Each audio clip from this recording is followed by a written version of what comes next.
नमस्कार दोस्तों, स्वागत है आप लोगों का मेरे YouTube चैनल पर। आइए सुनते हैं मुंशी प्रेमचंद के द्वारा लिखी गई कहानी विक्रमादित्य का तेगा। बहुत जमाना गुजरा। एक रोज पेशावर के मौजे महानगर में प्रकृति की एक आश्चर्यजनक लीला दिखाई पड़ी। अंधेरी रात थी। बस्ती से कुछ दूर बरगद के एक छायादार पेड़ के नीचे एक आग की लौ दिखाई पड़ी और एक झलमलाते हुए चिराग की तरह नजर आती रही। गांव में बहुत जल्दी यह खबर फैल गई। वहाँ के रहने वाले यह विचित्र दृश्य देखने के लिए यहाँ वहाँ इकट्ठा हो गए। औरतें जो खाना पका रही थी, हाथों में गुंदा हुआ आटा लपेटे बाहर निकल आई। बूढ़ों ने बच्चों को कंधे पर बिठा लिया और खांसते हुए आ खड़े हुए। नवेली बहुएं लाज के मारे बाहर न आ सकी, मगर दरवाज़ों की दरारों से झांक झांक कर अपने बेकरार दिलों को तसल्ली देने लगी। उस गुंबदनुमा पेड़ के नीचे अंधेरे के उस अथाह समुद्र में रोशनी का यह धुंधला शोला पाप के बादलों से घिरी हुई आत्मा का सजीव उदाहरण पेश कर रहा था। टेक सिंह ने ज्ञानियों की तरह सिर हिलाकर कहा, मैं समझ गया, भूतों की सभा हो रही है। पंडित चेतराम ने विद्वानों के समान विश्वास के साथ कहा, तुम क्या जानो, मैं इस तह पर पहुंच गया, सांप मणि छोड़कर चलने गया है, इसमें जिसे शक हो जाकर देख आए। मुंशी गुलाबचंद बोले, इस वक्त जो वहां जाकर मणि को उठा लाए उसके राजा होने में शक नहीं, मगर जान जोखिम है। प्रेम सिंह एक बूढ़ा जाट था। वह इन महात्माओं की बातें बड़े ध्यान से सुन रहा था। प्रेम सिंह दुनिया में बिल्कुल अकेला था। उसकी सारी उम्र लड़ाइयों में खर्च हुई थी, मगर जब जिंदगी की शाम आई और वह सुबह की जिंदगी के टूटे फूटे झोपड़ों में फिर आया तो उसके दिल में एक ख्वाहिश पैदा हुई, अफसोस दुनिया में मेरा कोई नहीं, काश मेरे भी कोई बच्चा होता। जो ख्वाहिश से शाम के वक्त चिड़िया को घोंसले में खींच लाती है और जिस ख्वाहिश से बेकरार होकर जानवर शाम को अपने थानों की तरफ चलते हैं, वही ख्वाहिशें प्रेम सिंह के दिल में मौजे मारने लगी है। ऐसा कोई नहीं जिसे वह रात के वक्त कौर बना बना कर खिलाए, ऐसा कोई नहीं जिसे वह रात के वक्त लोरियां सुना सुना कर सुलाए। यह आकांक्षाएं प्रेम सिंह के दिल में कभी न पैदा हुई थी, मगर सारे दिन का अकेलापन इतना उदास करने वाला नहीं होता जितना शाम का एक दिन प्रेम सिंह बाजार गया हुआ था। रास्ते में उसने देखा कि एक घर में आग लगी हुई है। आग के ऊंचे ऊंचे डरावने शोले हवा में अपने झंडे लहरा रहे हैं और एक औरत दरवाजे पे खड़ी सर पीट कर रो रही है। यह बेचारी विधवा स्त्री थी। उसका बच्चा अंदर सो रहा था कि घर में आग लग गई। वह दौड़ी कि गांव के आदमियों को आग बुझाने के लिए बुलाए कि इतने में आग ने जोर पकड़ लिया और अब तमाम जलते हुए सोलों का उमड़ा हुआ दरिया उसे उसके प्यारे बच्चे से अलग किए हुए था। प्रेम सिंह के दिल में उस औरत की दर्दनाक आहें चुभ गई। वह बेधड़क आग में घुस गया और सोते हुए बच्चे को गोद में लेकर बाहर निकल आया। विधवा स्त्री ने बच्चे को गोद में ले लिया और उसके कोमल गालों को बार बार चूमकर आंखों में आंसू भर लाई और बोली, महाराज तुम जो कोई हो, मैं आज अपना बच्चा तुम्हें भेंट करती हूँ। तुम्हें ईश्वर ने और भी लड़के दिए होंगे, उन्हीं के साथ इस अनाथ की भी खबर लेते रहना। तुम्हारे दिल में दया है, मेरा सब कुछ अग्नि देवी ने ले लिया। अब इस तन के कपड़े के सिवा मेरे पास और कोई कुछ नहीं है। मैं मजदूरी करके अपना पेट पाल लूँगी। यह बच्चा अब तुम्हारा है। प्रेम सिंह की आंखें डबडबा गई। बोला, बेटी ऐसा ना कहो, तुम मेरे घर चलो और ईश्वर ने जो कुछ रूखा सूखा दिया है वह खाओ। मैं भी दुनिया में बिल्कुल अकेला हूँ, कोई पानी देने वाला नहीं है। क्या जाने परमात्मा ने इसी बहाने से हम लोगों को मिलाया हो। शाम के वक्त जब प्रेम सिंह घर लौटा तो उसकी गोद में एक हंसता हुआ फूल जैसा बच्चा था और पीछे पीछे एक पीली मुरझाई औरत। आज प्रेम सिंह का घर आबाद हुआ। आज से उसे किसी ने शाम के वक्त नदी के किनारे खामोश बैठे नहीं देखा। इसी बच्चे के लिए सांप की मणि लाने का निश्चय करके प्रेम सिंह आधी रात वक्त कमर में तलवार लगाए चौक चौक कर कदम रखता, बरगद के पेड़ की तरफ चलता। जब पेड़ के नीचे पहुंचा, मणि की चमक ज़्यादा साफ आने लगी, मगर सांप का कहीं पता न था। प्रेम सिंह बहुत खुश हुआ, शायद सांप कहीं चढ़ने गया है, मगर जब मणि को लेने के लिए हाथ बढ़ा तो वहाँ जमीन के सिवाय और कोई चीज नजर नहीं आई। जाट का कलेजा सन हो गया और बदन के रोंगटे खड़े हो गए। उसे अपने सामने कोई चीज लटकती हुई दिखाई दी। प्रेम सिंह ने तेगा खींच लिया और उसकी तरफ लपका, मगर देखा तो वह बरगद की जटा थी। अब प्रेम सिंह का डर बिल्कुल दूर हो गया। उसने उस जगह को जहाँ से रोशनी की लौ निकल रही थी अपनी तलवार से खोदना शुरू कर दिया। इतना जमीन खुद गई तो तलवार किसी सख्त चीज से टकराई और लौ भड़क उठी। यह एक छोटा सा तेगा था। प्रेम सिंह के हाथ में आते ही उसकी लपटें चमक जैसी गायब हो गई। यह एक छोटा सा तेगा था मगर बहुत आबदार। उसकी मुठ में अनमोल जवाहरात जड़े हुए थे और मुठ के ऊपर विक्रमादित्य खुदा हुआ था। यह विक्रमादित्य का तेगा था, उस विक्रमादित्य का जो भारत का सूर्य बनकर चमका, जिसके गुण अब तक घर घर गाए जाते हैं। इस तेगे ने भारत के अमर कालिदास की सोहबतें देखी हैं। जिस वक्त विक्रमादित्य रातों को वेश बदलकर दुख दर्द की कहानी अपने कानों सुनने और अत्याचारों की लीला अपनी संवेदनशील आंखों से देखने के लिए निकलते थे, आबदार तेगा उनके बगल की शोभा हुआ करता था, जिसे दया और न्याय ने विक्रमादित्य का नाम अब तक जिंदा रखा है। उसमें यह तेगा भी उनका हमदर्द और शरीक था। यह उनके साथ उस राज सिंहासन पर शोभामान होता था जिस पर राजा भोज को भी बिठाना नसीब न हुआ। इस तेगे में गजब की चमक थी। बहुत जमाने तक जमीन के नीचे दफन रहने पर भी उस जंग का नाम न था। अंधेरे घरों में उससे उजाला हो जाता, रात भर चमकते हुए तारे की तरह जगमगाता रहता था। जिस तरह चांद बादलों के पर्दे में छिप जाता है मगर उसकी मध्यम रोशनी छन छन कर आती है, उसी तरह गिलाफ के अंदर से उस तेगे की किरणें नजरों के तीर मार करती थी मगर जब कोई व्यक्ति उसे हाथ में ले लेता था उसकी चमक गायब हो जाती थी। उसका यह गुण देखकर लोग दंग रह जाते। हिंदुस्तान में इन दिनों शेर पंजाब की ललकार गूंज रही थी। रणजीत सिंह दानशीलता और वीरता, दया और न्याय में अपने समय के विक्रमादित्य थे। उसे घमंडी काबुल को, जिसने सदियों तक हिंदुस्तान को सर नहीं उठाने दिया, खाक में मिलाकर लोहार जाते थे। महानगर का खुला हुआ दिलकश मैदान और पेड़ों का आकर्षक जमघट देखा तो वहीं पड़ाव डाल दिया। बाजार लग गए, खेमे और समियान गाड़ दिए गए। जब रात हुई तो 25,000 चूल्हों का काला धुआं सारे मैदान और बगीचे पर छा गए और इस धुएं के आसमान में चूल्हों की आग, कंदीले, मशाले ऐसी मालूम होती थी अंधेरी रात में आसमान पर तारे निकल आए। शाही आरामगाह से गाने बजाने की फुरसार और पुरजोश आवाज़ें आ रही थी। सिख सरदारों ने सरहदी जगहों पर सैकड़ों अफगानी औरतों गिरफ्तार कर ली थी, जैसा उन दिनों लड़ाइयों में आमतौर पर हुआ करता था। वही औरतें इस वक्त सायेदार दरख्तों के नीचे कुदरती फर्श से सजी हुई महफिल में अपनी बेसुरी ताने आलाप रही हैं और महफिल के लोग, जिन्हें गाने का आनंद उठाने की इतनी लालसा न थी जितने हंसने और खुश होने की खूब जोर जोर से ठठाकर हंस रहे थे। कहीं कहीं मनचले सिपाहियों ने संवाग भरे थे। वह कुछ मसाले और सैकड़ों तमाशियों की भीड़ साथ लिए हुए इधर उधर घूम रहे थे। सारी फौज के दिलों में बैठकर विजय की देवी अपनी लीला दिखा रही थी। रात के 9 बजे होंगे कि एक आदमी का काला कंबल ओढ़े, एक बांस का सोंटा लिए शाही खेमे से बाहर निकला और बस्ती की तरफ आहिस्ता आहिस्ता चला। आज महानगर भी खुशी से ऐंठ रहा था। दरवाजों पर कई कई बत्तियों वाले चौमुख तिविट जल रहे थे। दरवाजों के सहन झाड़कर साफ कर दिए गए। दो एक जगह सहनाई बज रही थी और कहीं कहीं लोग भजन गा रहे थे। काली कमल्ली वाला मुसाफिर इधर उधर देखता गांव चौपाल में पहुंचा। चौपाल खूब सजा हुआ था। गांव के बड़े लोग बैठे हुए इस महत्वपूर्ण प्रश्न पर बहस कर रहे थे कि महाराज रणजीत सिंह की सेवा में कौन सी भेंट पेश की जाए। आज महाराज ने इस गांव को अपने कदमों से रोशन किया है, तो क्या इस गांव के बसने वाले महाराज के कदमों को न चूमेंगे? ऐसे शुभ अवसर कहाँ आते हैं। सब लोग सर झुकाए चिंतित बैठे थे। किसी की अकल कुछ काम नहीं कर रही थी। वहाँ अनमोल जवाहरात की किस्तियाँ पूरे घंटे भर तक किसी ने सर न उठाया। बूढ़ा प्रेम सिंह खड़ा हो गया और बोला, अगर आप लोग पसंद करें तो मैं विक्रमादित्य की तलवार नजराने के लिए दे सकता हूँ। इतना सुनते ही सबके सब आदमी खुशी से उछल पड़े और एक हल्लुड़ सा मच गया। इतने में एक मुसाफिर कमली ओढ़े चौपाल के अंदर आया और हाथ उठाकर बोला, भाइयों, वाह, गुरुजी की जय। चैतराम बोला, तुम कौन हो? मुसाफिर, राहगीर हूँ, पेशावर जाना है, रात ज़्यादा आ गई इसलिए यहीं रहूँगा।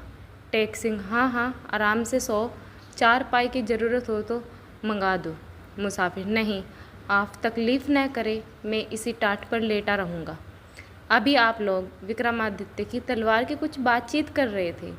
यही सुनकर चल आया, वरना बाहर ही पड़ा रहता। क्या यहाँ किसी के पास विक्रमादित्य की तलवार है? मुसाफिर की बातचीत से साफ जाहिर होता था कि वह कोई शरीफ आदमी है। उसकी आवाज़ में वह कशिश थी जो कानों को अपनी तरफ खींच लिया करती है। सबकी आंखें उसी तरफ उठ गई। पंडित चेतराम बोले, जी हाँ, अरसा हुआ महाराज विक्रमादित्य का तेगा जमीन से निकला है। मुसाफिर यह सुनकर मालूम हुआ कि यह तेगा उन्हीं का है। चेतराम, उसकी मुठ पर उनका नाम खुदा हुआ है। मुसाफिर, उनकी तलवार तो बहुत बड़ी होगी। चेतराम, नहीं, वह तो एक छोटा सा नमीचा है। मुसाफिर, तो फिर उसमें कोई खास गुण होगा? चेतराम, जी हाँ, उसके गुण अनमोल है, देखकर अकल दंग रह जाएगी। जहाँ रख दो उसमें जलते चिराग सी रोशनी पैदा हो जाती है। मुसाफिर, ओफो। चेतराम, मगर ज्यों ही कोई आदमी उसे हाथ में ले लेता है उसकी सारी चमक दमक गायब हो जाती है। यह अजीब बात सुनकर उस मुसाफिर की वही कैफियत हो गई जो एक आश्चर्यजनक कहानी सुनने से बच्चों की जो हो जाती है। उसकी आंख और भंगिमा से अधीरता प्रकट होने लगी। जो विक्रमादित्य, तुम्हारे प्रताप को धन्य है। जरा देर के बाद फिर बोला, वह कौन बुजुर्ग है जिनके पास यह अनमोल चीज़ है? प्रेम सिंह ने गर्व से कहा, मेरे पास है। मुसाफिर, क्या मैं उसे देख सकता हूँ? प्रेम सिंह, हाँ, मैं आपको सवेरे दिखाऊंगा, मगर नहीं, ठहरिए, सवेरे तो हम उसे महाराज रणजीत सिंह को भेंट करेंगे। आपका जी चाहता है तो इसी वक्त देख लीजिए। दोनों आदमी चौपाल से चले खड़े हुए। प्रेम सिंह ने मुसाफिर को अपने घर में ले जाकर तगे के पास खड़ा कर दिया। इस कमरे में चिराग न था, मगर सारा कमरा रोशनी से जगमगा रहा था। मुसाफिर ने पुरजोश आवाज़ से कहा, विक्रमादित्य, तुम्हारे प्रताप को धन्य है। इतना जमाना गुजरने पर भी तुम्हारी तलवार का तेज कम नहीं हुआ। यह कहकर उसने बड़े चाव से हाथ बढ़ाकर तेगे को पकड़ लिया, मगर उसका हाथ लगते ही तेगी की चमक जाती रही और कमरे में अंधेरा छा गया। मुसाफिर ने फौरन तेगे को तख्ते पर रख दिया। उसका चेहरा अब बहुत उदास हो गया था। उसने प्रेम सिंह से कहा, क्या तुम यह तेगा रणजीत सिंह को भेंट दोगे? वह इसे हाथ में लेने योग्य नहीं है। यह कहकर मुसाफिर तेजी से बाहर निकल आया। वरंदा दरवाजा पर खड़ी मुसाफिर ने उसके चेहरे की तरफ एक बार गौर से देखा, मगर कुछ बोला नहीं। रात आधी से ज़्यादा गुजर चुकी थी, मगर फौज से शोरगुल बदसूरत जारी था। उसी के हंगामे में नींद को सिपाहियों की आंखों से दूर भगा दिया। अगर कोई अंगड़ाई लेता नजर आता तो उसके साथी उसे एक टांग से खड़ा कर देते। यह खबर मशहूर हुई कि महाराज इस वक्त कूचे करेंगे। लोग ताज्जुब में आ गए कि महाराज ने क्यों इस अंधेरी रात में सफ़र करने की ठानी है, इस डर से कि फौज को इसी वक्त कूचे करना पड़ेगा। चारों तरफ खलबली सी मच गई। वह खुद थोड़े से आजमाए हुए सरदारों के साथ रवाना हो गए। इसका कारण किसी की समझ में नहीं आया। जिस तरह बांध टूट जाने से तालाब का पानी काबू से बाहर हो जाता है, जोर शोर के साथ बहने निकलता है, उसी तरह महाराज के जाते ही फौज के अफसर और सिपाही होश हवास खोकर मस्तियाँ करने लगे। वृंदा को विधवा हुए 3 साल गुजरे हैं। उसका पति एक बेफिक्र और रंगीन मिजाज आदमी था। गाने बजाने से उसे प्रेम था। घर की जो कुछ जमा थमा थी वह सरस्वती और उसके पुजारियों को भेंट कर दी थी। 3 लाख की जायदाद 3 साल के लिए भी काफ़ी न हो सकी, मगर उसकी कामना पूरी हो गई। सरस्वती देवी ने उसे आशीर्वाद दिया और उसने संगीत कला में ऐसा कमाल पैदा किया कि अच्छे अच्छे गुणी उसके सामने जबान खोलते डरते थे। गाने का उसे जितना शौक था उतनी ही मोहब्बत उसे वृंदा से थी। उसकी जान अगर गाने में बसती थी तो दिल वृंदा की मोहब्बत से भरा हुआ था। पहले छेड़छाड़ में और फिर बहलाव के लिए उसने वृंदा को कुछ गाना सिखाया, यहाँ तक कि उसको भी इस अमृत का स्वाद मिल गया। और उसके पति को मरे 3 साल गुजर गए हैं। उसने सांसारिक सुखों को अंतिम संस्कार कर लिया, यहाँ तक कि किसी ने उसके गुलाब से होठों पर मुस्कुराहट की झलक तक नहीं देखी, मगर गाने की तरफ अभी तक उसकी तबीयत झुकी हुई थी।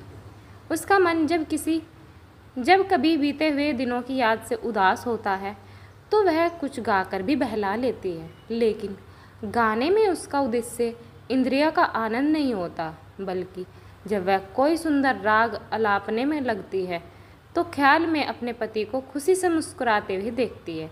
वही काल्पनिक चित्र उसके गाने की प्रशंसा करते हुआ दिखाई देता है।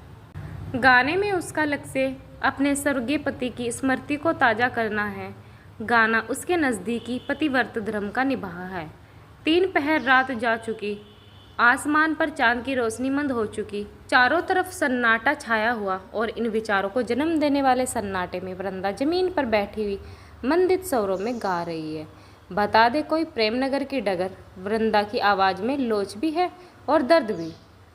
उसमें बेचैन दिल को तस्कीनी देने वाली ताकत भी है और सोए हुए भाव को जगा देने की शक्ति भी है। सुबह के वक्त पूरब की गुलाबी आभा में सर उठाए हुए फूलों से लदी हुई डाली पर बैठकर गाने वाली बुलबुल की चहक में भी यह गुलावट नहीं होती। यह वह गाना है जिसे सुनकर अकलुस आत्माएं सिर धुनन लगती है। उसकी ताना कानों में छेदती हुई जिगर में आ पहुँचती है। बता दे कोई प्रेम सिंह की डगर। मैं बोरी पग पग पर भटकूं, कहूँ कि कुछ ना ही खबर। बता दे कोई प्रेम सिंह की डगर। यकायक किसी ने दरवाज़ा खटखटाया और कई आदमी पुकारने लगे, किसका मकान है, दरवाजे खोलो। वृंदा चुप हो गई। प्रेम सिंह ने उठकर दरवाज़ा खोल दिया। दरवाजे के सहन में सिपाहियों की एक भीड़ थी।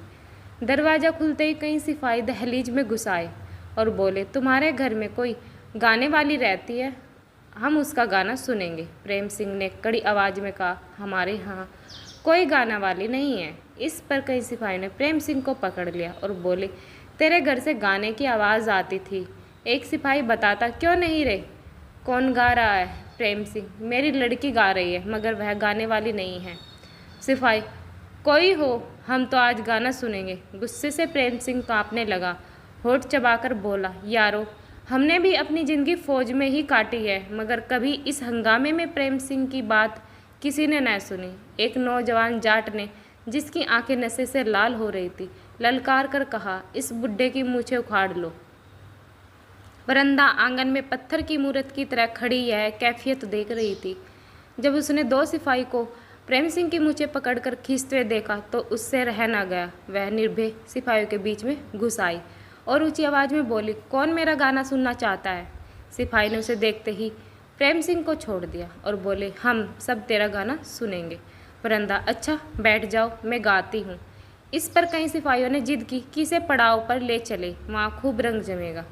जब वरंदा सिपाहियों के साथ पड़ाव की तरफ चली तो प्रेम सिंह ने कहा, वरंदा, इनके साथ जाती हो तो फिर इस घर में पैर न रखना। वरंदा जब पड़ाव पर पहुंची तो वहाँ बदमस्तियों का एक तूफान मचा हुआ था। विजय की देवी दुश्मन को बर्बाद करके अब विजेताओं की मानवता और सज्जनता को पांव से कुचल रही थी। हैवानियत का खूंखार शेर दुश्मन के खून से तृप्त न होकर अब मानवचित भाव का खून चूस रहा था। वरंदा को लोग एक सजे हुए खेमे में ले गए। यहाँ फर्सी चिराग रोशन थे और आग जैसी शराब के दौर चले रहे थे। वरंदा उस कोने पर सहमी हुई बैठी थी। वासना का भूत जो इस वक्त दिलों में अपनी शैतानी फौज सजाए बैठा था, कभी आंखों की कमान से सतीतव की नाश करने वाली तेज तीर चल रहा था और कभी मुंह के कमान से मर्मवेदी बाणों की बौछार करता। जहरीली शराब में बुझे हुए तीर वरंदा के कोमल और पवित्र हृदय को छेदते हुए पार हो जाते थे। वह सोच रही थी, ए द्रौपदी की लाज रखने वाले कृष्ण भगवान, तुमने धर्म के बंधन से बंधे हुए पांडवों के होते हुए भी द्रौपदी की लाज रखी थी। मैं तो दुनिया में बिल्कुल अनाथ हूँ, क्या मेरी लाज न रखोगे। यह सोचते हुए उसने मीरा का यह मशहूर भजन गाया, सिया रघुवीर भरोसा ऐसा। वरंदा ने यह गीत बड़े मोहक ढंग से गाया।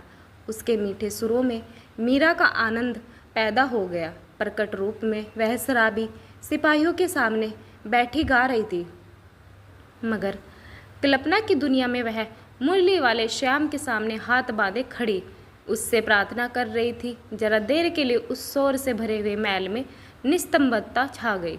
इंसान के दिल में बैठे हुए हैवान पर भी प्रेम की है तड़पा देने वाली पुकार अपना जादू चला गई। मीठा गाना मस्त हाथी को भी बस में कर लेता है। पूरे घंटे भर तक वरंदा ने सिपाहियों को मूर्तिव्रत रखा। सहसा घड़ियाल ने 5 बजाए। सिपाही सरदार सब चौंक पड़े। सबका नशा हिरन हो गया। 40 कोस की मंजिल तय करनी है। फुर्ती के साथ रवानगी की तैयारी होने लगी।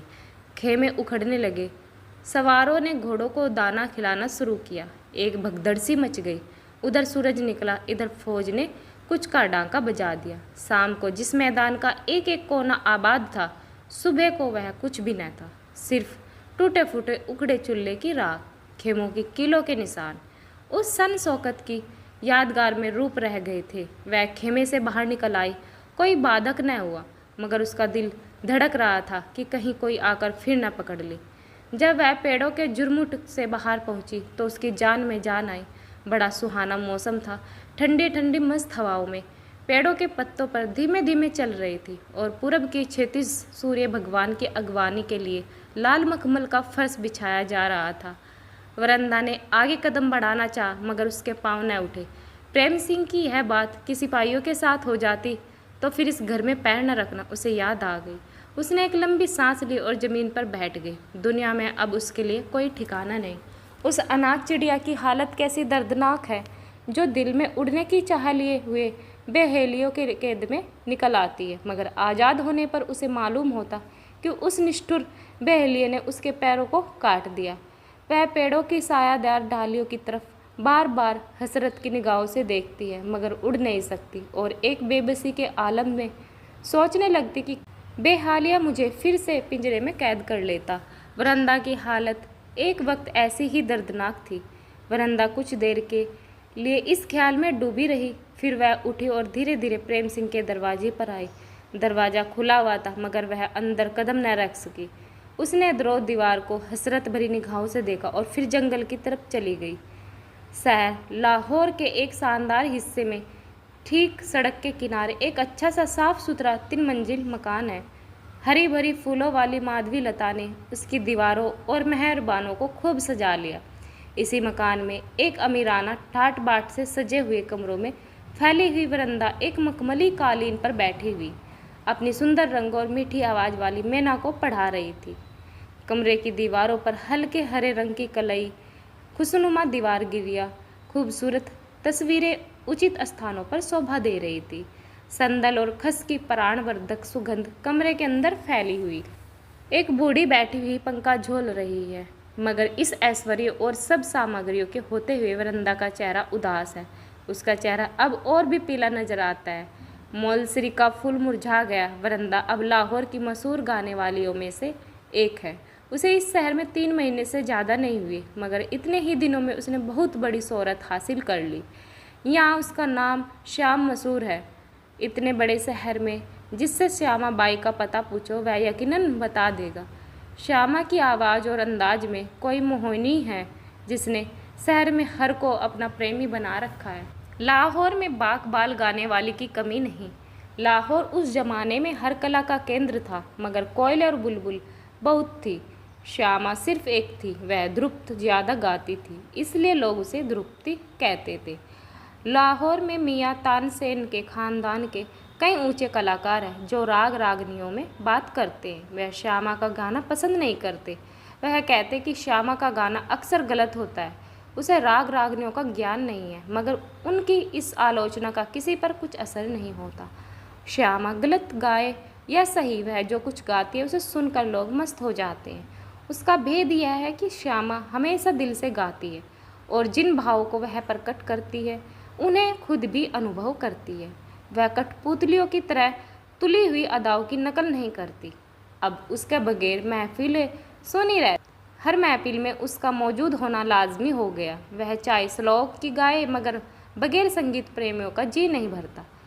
तलवार की बाढ़ की तरह वह महफिलों की जान है। उसने साधारण जनों के हृदय में यहाँ तक घर लिया कि जब अपनी पालकी पर हवा खाने निकलती है तो उस पर चारों तरफ से फूलों की बौछार होने लगती है। महाराज रणजीत सिंह को काबुल से लौटते हुए 3 महीने गुजर गए, मगर अभी तक विजय की खुशी में कोई जलसा नहीं हुआ। वापसी के बाद कई दिन तक तो महाराज किसी कारण से उदास थे। उसके बाद उनके स्वभाव में एक बड़ा परिवर्तन आया। उन्हें काबुल की विजय की चर्चा से घृणासी हो गई। जो कोई उन्हें इस जीत की बधाई देने जाता उसकी तरफ से मुंह फेर लेते, और वह आत्मिक उल्लास जो मौजा महानगर तक उनके चेहरे से झलकता था अब वह न था। काबुल को जीतना उनकी जिंदगी की सबसे बड़ी आरजू थी। वह मोर्चा जो 1000 साल तक हिंदू राजाओं की कल्पना से बाहर था, उनके हाथों सर हुआ। सिर जिस मुल्क ने हिंदुस्तान को 1000 बरस तक अपने महातहत रखा, हिंदू कौम का झंडा रणजीत सिंह ने उठाया। गजनी और काबुल की पहाड़ियाँ इंसानी खून से लाल हो गई, मगर रणजीत सिंह खुश नहीं। उनके स्वभाव की कया पलट का भेद किसी को समझ नहीं आया। अगर कुछ समझती है तो वृंदा समझती है। 3 महीने तक महाराज की यही कैफियत रही। इसके बाद उसका मिजाज अपने असली रंग पर आने लगा। दरबार की भलाई चाहने वाले इस मौके के इंतजार में थे। एक रोज़ उन्होंने महाराजा से एक शानदार जलसा करने की प्रार्थना की। पहले तो वह बहुत क्रोध हुए, मगर आखिरकार मिजाज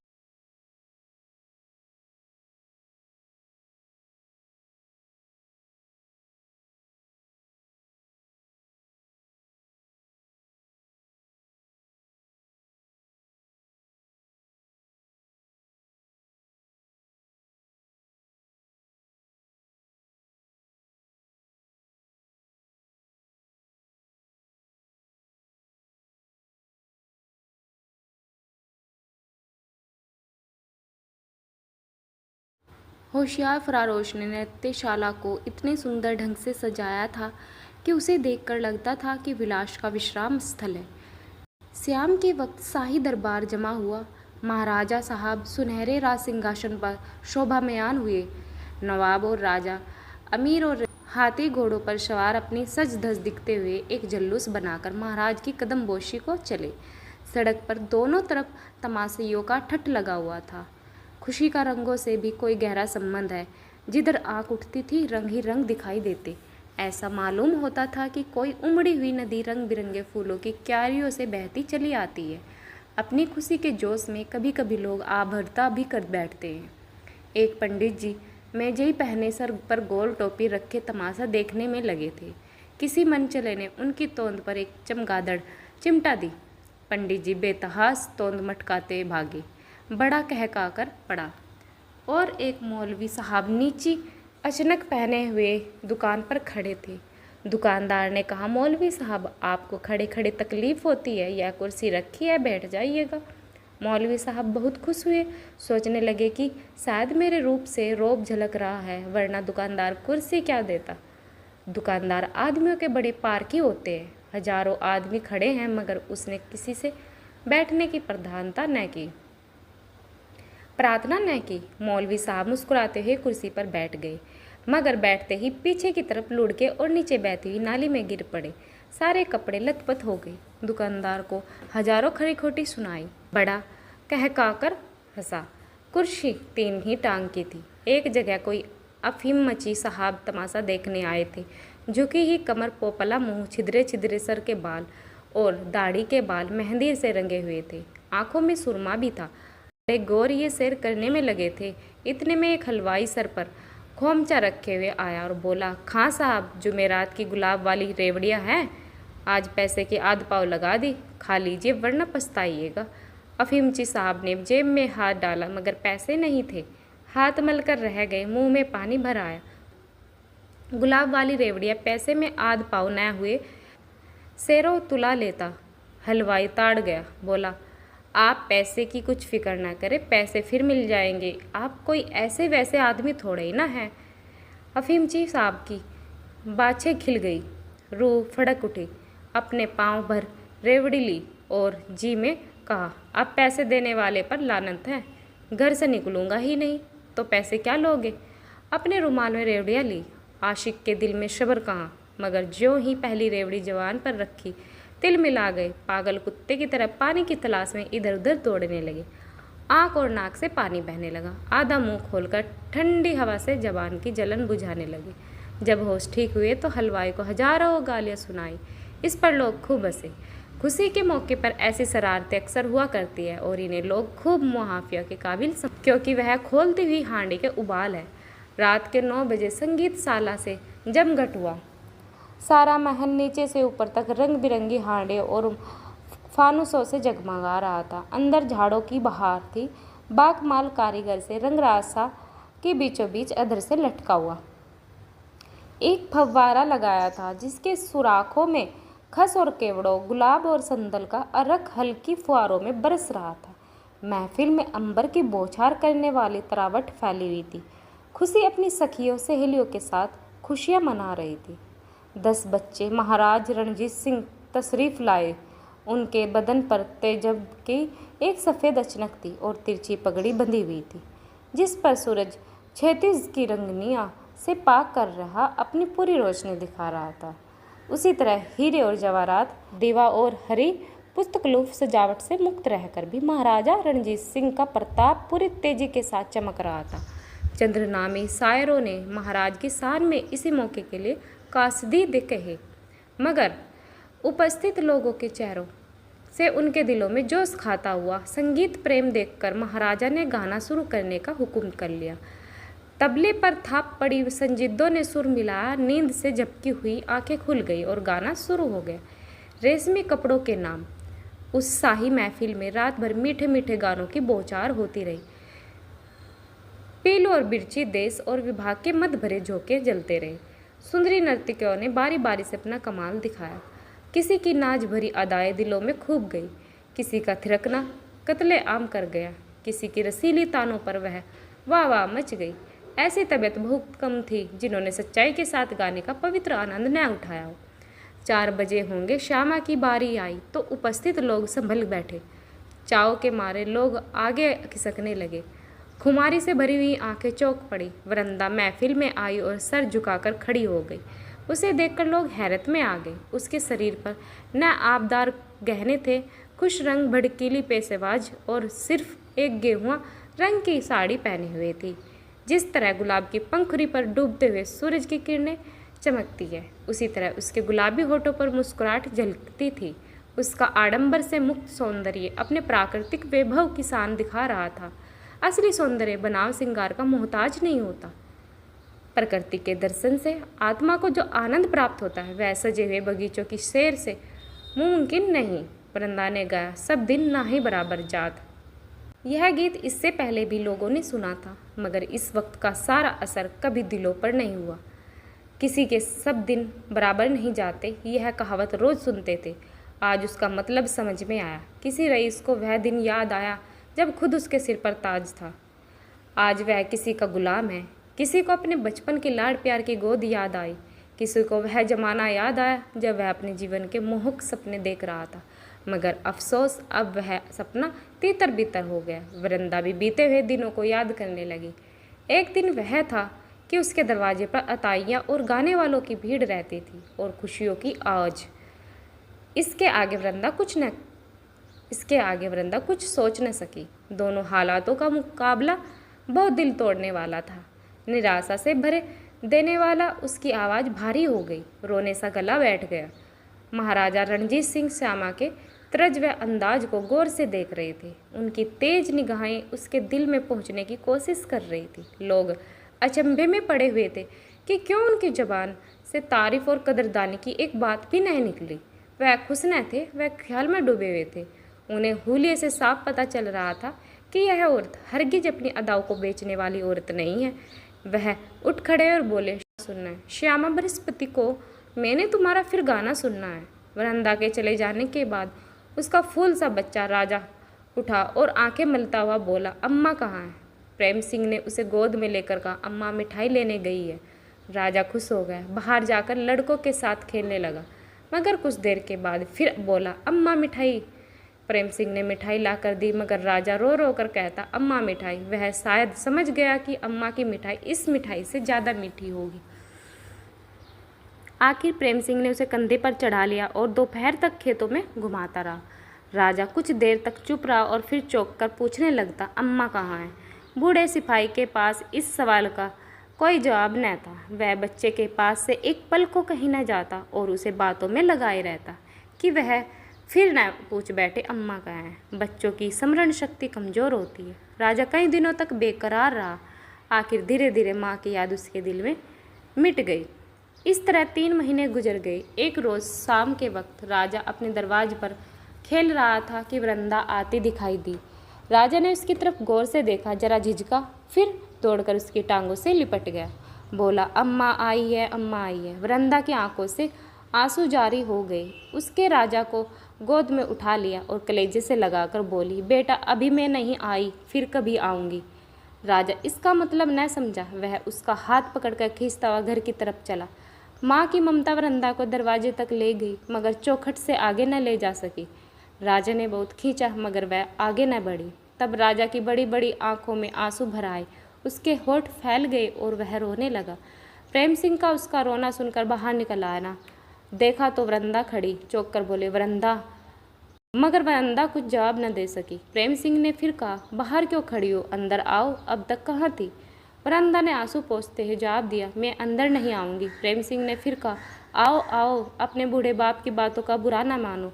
वृंदा, नहीं दादा, मैं अंदर कदम नहीं रख सकती। प्रेम सिंह, क्यों। वृंदा, फिर बताऊंगी, कभी फिर बताऊंगी। मैं तुम्हारे पास वह तेगा लेने आई हूँ। प्रेम सिंह ने अचरज में आकर पूछा, उसे लेकर क्या करोगी। वृंदा, अपनी बेइज्जती का बदला लूंगी। प्रेम सिंह, किससे। रणजीत सिंह से। प्रेम सिंह जमीन पर बैठ गया और वृंदा की बातों पर गौर करने लगा। फिर बोला, वृंदा, तुम्हें मौका कैसे मिलेगा। वृंदा, कभी कभी धूल के साथ उड़कर चींटी आसमान तक पहुंचती है।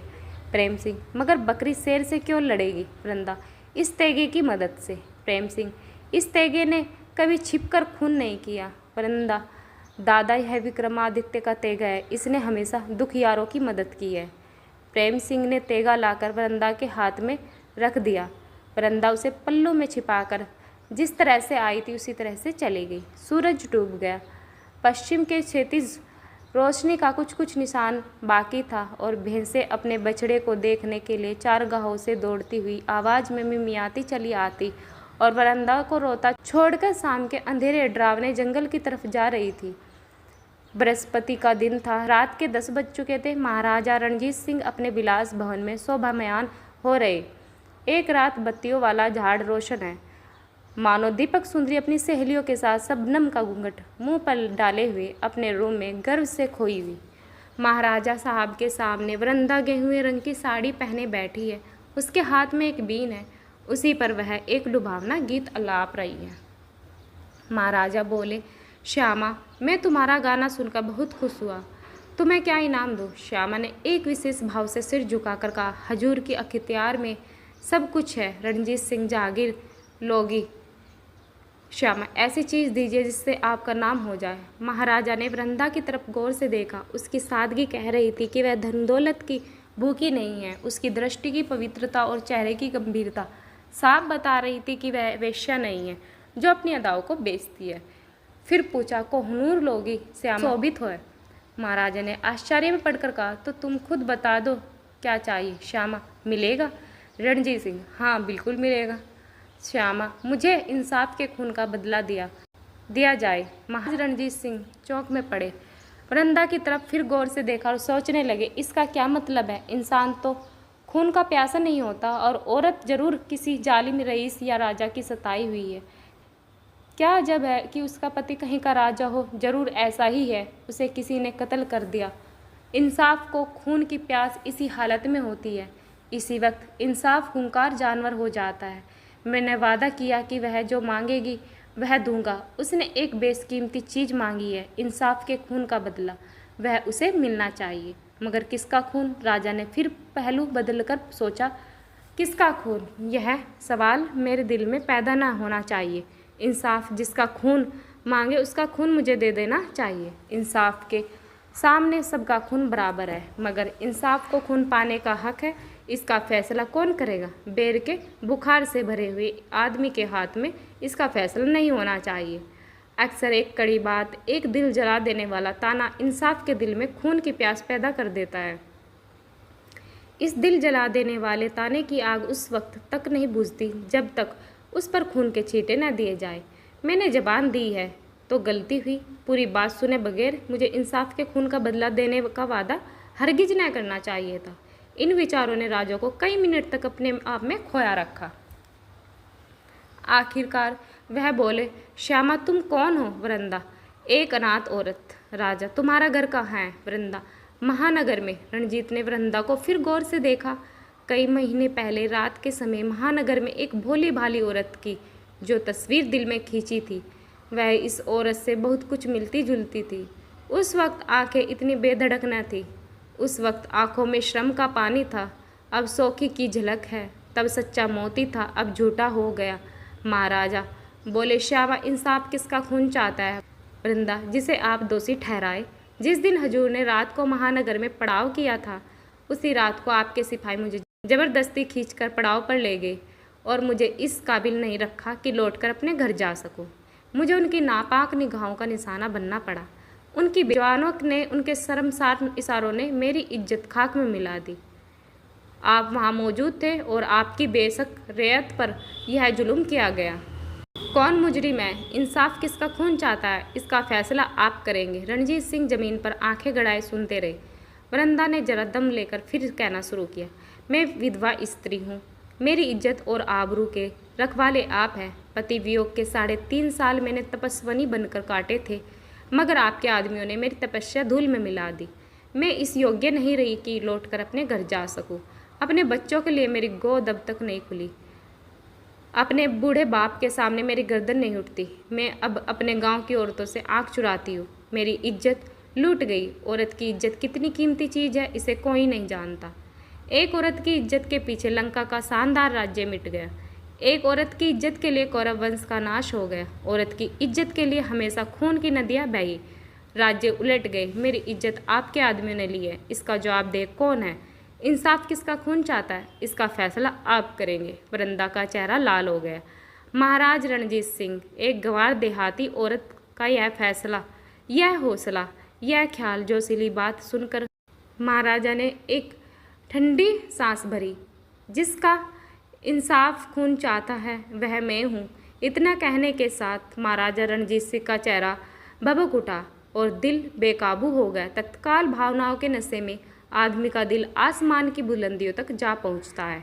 कांटे के चुभने से कराने वाले इंसान की इसी नशे में मस्त होकर खंजर की नोक कलेजे चुभ हो लेता है। पानी की बौछार से डरने वाला इंसान गले गले पानी में अकड़ा हुआ चला जाता है। इस हालत में इंसान का दिल एक साधारण शक्ति और असीम उत्साह अनुभव करने लगता है। इसी हालत में इंसान छोटे से छोटे, जलील से जलील काम करता है। इसी हालत में इंसान अपने वचन और कर्म की ऊंचाई से देवताओं को भी लज्जित कर देता है। महाराजा रणजीत सिंह उद्विग्न होकर उठ खड़े हुए और ऊंची आवाज़ में बोले, श्यामा, इंसाफ जिसका खून चाहता है वह मैं हूँ। तुम्हारे साथ जो जुल्म हुआ है उसका जवाबदेह मैं हूँ। बुजुर्गों ने कहा है कि ईश्वर के सामने राजा अपने नौकरों की सख्ती और ज़बरदस्ती का जिम्मेदार होता है। यह कहकर राजा ने तेजी के साथ अचकन के बंद खोल दिए और वृंदा के सामने घुटनों के बल सीना फैलाकर बैठते हुए बोले, श्यामा, तुम्हारे पल्लू में तलवार छिपी है। यह विक्रमादित्य की तलवार है। उसने कितनी ही बार न्याय की रक्षा की है। आज एक अभागे राजा के खून से उसकी प्यास बुझा दो। बेशक वह राजा अभागा है जिसके राज्य में अनाथों पर अत्याचार होते हैं। वृंदा के दिल में अब एक जबरदस्त परिवर्तन पैदा हुआ। बदले की भावना ने प्रेम और आदर को जगा दी। रणजीत सिंह ने अपनी जिम्मेदारी मान ली और वह उसके सामने मुजरिम की हैसियत से इंसाफ की तलवार का निशाना बनने के लिए खड़ा है। उनकी जान अब उसकी मुट्ठी में है। उन्हें मारना हो या जिलाना हो, उसका अख्तियार है। यह ख्याल उसके बदले की भावना को ठंडा कर देने के लिए काफ़ी था। प्रताप और ऐश्वर्य जब अपने स्वर्ण सिंहासन से उतरकर दया की याचना करने लगते हैं तो कौन ऐसा हृदय है जो पसीज न जाए। वृंदा ने दिल पर सब्र करके पहलू से खंजर निकाला, मगर वार न कर सकी। तलवार उसके हाथ से छूटकर गिर पड़ी। महाराजा रणजीत सिंह समझ गए कि औरत की हिम्मत दगा दे गई। वह बड़ी तेजी से लपके और तेगे को हाथ में उठा लिया। यकायक दाहिना हाथ पागलों जैसे जोश के साथ ऊपर को उठा। वह एक बार जोर से बोले, वाहेगुरु की जय, और करीब था कि तलवार सीने में डूब जाए। बिजली कंद कर बादल के सीने में घुसने ही वाली थी कि वृंदा एक चीख मार करके उठी और राजा के ऊपर उठे हुए हाथ को, मगर कमज़ोर औरत ने उनके हाथों को इस तरह जकड़ा था कि जैसे मोहब्बत दिल को जकड़ लेती है। बेबस होकर बोले, श्यामा, इंसाफ को अपनी प्यास बुझाने दो। श्यामा ने कहा, महाराज, उसकी प्यास बुझ गई है। यह तलवार इसकी गवाही है। महाराज ने तेग को देखा। इस वक्त उसमें दूज के चांद की चमक थी। सत्य और न्याय के चमकते हुए सूरज ने उस चांद को आलोकित कर दिया। दोस्तों, यह कहानी थी विक्रमादित्य की। आप लोगों को यह कहानी कैसी लगी? अपनी राय कमेंट में ज़रूर बताना। और चैनल पर नए हैं तो चैनल को सब्सक्राइब करना न भूलें और साथ में बेल आइकन ज़रूर दबाएं। धन्यवाद।